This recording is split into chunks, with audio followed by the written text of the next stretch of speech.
Hey YouTubers. Uh, well, we'll be getting started into doing more reloading videos soon. I was going to show you all my bench.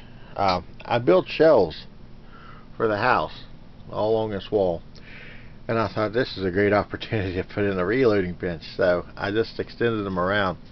Now this thing is a little high because we had to fit the Christmas tree box and these things underneath of the bench.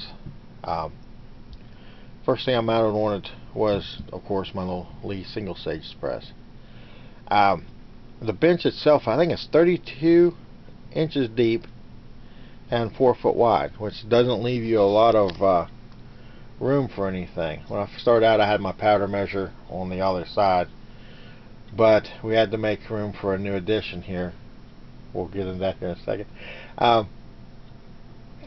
Started out, reloading for rifle and my pistols and stuff, but then we added the shotgun. Now I usually don't have the front plate on my load all because I usually just so I can change powder bushings and stuff on it easier, but I have it set up to do shot. First time shot will be in that hopper because I've just never done shot. I've always you save more money making your double aught in your your slugs, which I cast for, and I'm making it, and it's not nearly as expensive. You will make the money back for a load all. I think when I bought that it was like $35.99 or something like that. Now I've seen them up as high as $50 some for the load alls. They are what they are. I mean, they're nothing fancy, but they do get the job done. So I even got my sword mounted there. So I like the load alls because they're inexpensive, they're cheap. Now you're not going to make hundreds of thousands of shells of them real quick. They are slower, but they work. They work well. Same with the little Lee single stage press. I went into what all reloading I've done. I've been reloading for about 4 years, and man, I've put, close as I can figure, it's about 16,000 rounds through this little single stage press. That's how many primers I have used. Okay. I shot up most of that, but yeah, I do see some wear on it, but I'll get into how you should take care of your press, because Lee actually says to oil. And I don't think a lot of people's doing that, and there's people that come down on Lee about, oh, these aluminum presses. Well, if you don't take care of something, it ain't going to last. But well, that's the single stage. So I was going to move up to turret press because, believe it or not, as much as I love reloading, I don't like spending 5 hours reloading 100 rounds of 223 that the kids burn up in 20 minutes or even less at the range. ARs waste a lot of ammo, I've noticed. So Santa brought me this for Christmas. It's a Lee classic turret. I got the powder measure, the Pro auto disc thing, and the double disc kit, and the adjustable charge bar. Because everyone said, oh, they're so accurate. Well, it leaves a little bit to be desired there, but it is what it is. I mean, it's good enough. I mean, I will not be reloading my hunting rounds on them because it's just not accurate enough. But for plinking ammo, it's just fine. Stay away from maximums. But anyway, I got one turret for it, and if you guys know me, I've made videos before about cleaning your dies. I do not leave my dies mounted in it, so I probably will not be getting any more turrets for it because it reinforces what I say. You have to clean your dies.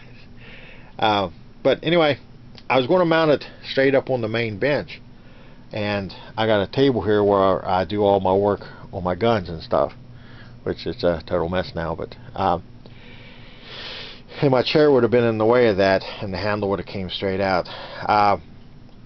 So what I did was I just took and used a 2x10 that I had left out in the garage, and this is scrap. I mean, it's nothing fancy. And I threw a couple layers of clear coat, like the Minwax stuff on it.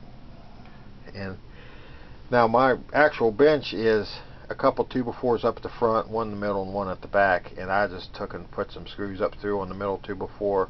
I got me a new shelf there, and I put a whole bunch of 4-inch screws up through on this. I'd like to stiffen it up a little bit more, but it is what it is. We will work on that. I can run a diagonal from the front down to that foot down there where I got my rod holder. I'll put all my fishing poles there because I don't know where else to put them. So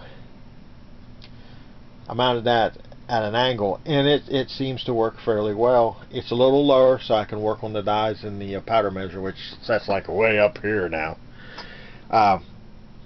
I started mounting it on the angle because I put my load all like that, and I was like, well, if it worked for that, it should work for this. And it seems to work fine for the limited space I have in there. I mean, I got junk thrown down here. And if you guys noticed the Frankford Arsenal thing, you can probably tell that my beloved little nano tumbler died. I'll get into the thing on that, and I'll explain why I got the nano tumbler bowl inside of the Frankford Arsenal. But I got some shot shells I need to get reloaded. Like I said, first time reloading shot shells, I got to make some test rounds and get them fired and see. But I got me a can of well, that's one back here's a can of double aught, and there's a can of shot that I got. So something new for me, actually making shot shells on the load all. But I just wanted to show you my little room that I can get away from everything in. This is down in my basement.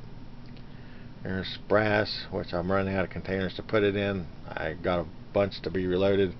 I got 100 there. I got another 100 I'm upstairs processing.